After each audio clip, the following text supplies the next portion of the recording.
વિશ્વ આદિવાસી દિવસ નિમિત્તે નર્મદા જિલ્લામાં ધારાસભ્ય ચૈતર વસાવાની ગેરહાજરીમાં તેમના સંગઠનના લોકો આદિવાસી નેતાઓ દ્વારા ધબધબાટી બોલાવવામાં આવી। જે રીતે જળ જંગલ જમીનનો પ્રશ્ન હોય, આદિવાસી સમાજના હિતનો મુદ્દો હોય, શિક્ષણનો મુદ્દો હોય, તે મુદ્દે ચર્ચાઓ થઈ। ધારાસભ્ય ચૈતર વસાવા ગેરહાજર રહ્યા, પરંતુ તેમના સાથી જે માણસો હતા તેમના દ્વારા હુંકાર ભરવામાં આવ્યો, સરકાર સામે સવાલો ઉઠાવવામાં આવ્યા અને આદિવાસી સમાજની જે પરિસ્થિતિ છે તેને લઈને પણ ચિંતા કરવામાં આવી। ત્યારે આ વચ્ચે નર્મદા જિલ્લાના ઉપપ્રમુખ દેવેન્દ્ર વસાવાનું પણ આક્રમક ભાષણ સામે આવ્યું છે। વિશ્વ આદિવાસી દિવસ નિમિત્તે દેવેન્દ્ર વસાવાએ હુંકાર ભરતા સમાજને શું કહ્યું તે સાંભળો।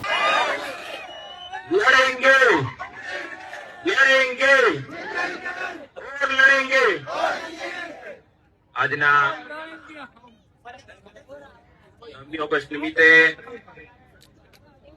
સ્ટેજ પર દરેક આગેવાન મિત્રો, સમગ્ર ગુજરાતમાંથી આવેલા વડીલો, યુવાનો, માતા બહેનો અને નાના ભૂલકાઓ, સૌને ખબર હશે કે 9મી ઓગસ્ટ એટલે અપુન કા દિન।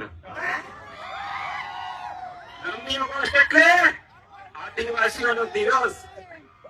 મિત્રો, મેં એ પણ કહેવા માંગુ છું, જ્યારે યુનોમાં બેઠક થઈ, સમગ્ર 90 જેટલા દેશ હતા અને તેમાં બેઠકમાં ચર્ચા થઈ, આ સૃષ્ટિને, આ માનવ વસ્તીને બચાવવું હોય તો કોના પાછળ કોને ધ્યાન આપવું પડે?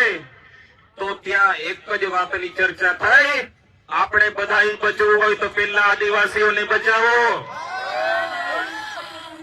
અહીં વાડિયા પણ રહી છે, ગામડા પણ રહી છે, પણ એક પણ જણનો દિવસ નહીં ઉજવાતો। કેમ નહીં ઉજવાતો? આપણે નસીબદાર છે, આપણો દિવસ ઉજવાય છે। એ વસ્તુની ગર્વ લેવા જેવી બાબત છે મિત્રો। આપણે નસીબદાર છે। આદિવાસીઓ પર આ સરકાર એટલી અત્યાચાર કરે છે, તે છતાં આપણા વચ્ચે ચૈતરભાઈ જેવા નેતા પેદા થયા અને સાથે આપણને ચૈતરભાઈ બનાવ્યા। ચૈતરભાઈ એ કહેવા માંગુ છું, એ જાગૃતિ ચૈતરભાઈ લાવ્યા છે। એ જાગૃતિની ઉમરગામથી અંબાજી તો શું, સમગ્ર દેશમાં આજે ડંકો વાગે છે, પણ એ ડંકો આપણે બરકરાર રાખવાનો છે। કારણ કે એક ચૈતર વસાવાને જેલમાં પૂરીને આ પાંગલી સરકાર સાંભળી લે। અમે ડરવા વાળા નથી, અમે ક્રાંતિકારીઓ હતા। 9મી ઓગસ્ટ એટલે તમને ખબર હશે, 9મી ઓગસ્ટે અંગ્રેજોને જાકારો આદિવાસીઓ આપ્યો હતો। એ દિવસથી એક મુવમેન્ટ ચાલી આ અંગ્રેજોની કાઢવા માટે, ત્યારે આપણા બિરસા મુંડા, જનઈ માતા અને અંગ્રેજોને ઉભી પૂછોડી ભાગવું પડ્યું હતું। આજે ચૈતરભાઈને એ બીજા બિરસા મુંડા મેં એમનું બિરુદ આપું છું, કારણ કે જેલ ભોગવવી એ ખાવાના ખેલ નથી મિત્રો। કારણ કે એ જેલમાં રહીને એમને ખબર પડે, આજે આપણો ટાઈગર જેલમાં છે, એક દિવસ બહાર આવવાના છે, કાલે જ આવશે એવું લાગે છે મને। આપણે સાંજે જઈને બધાએ છાટ પાડવાનો છે, પૂજ મૂકવાની છે। એક પેટ મારી પે લેજો, દેશી પીજો, સારું પીજો।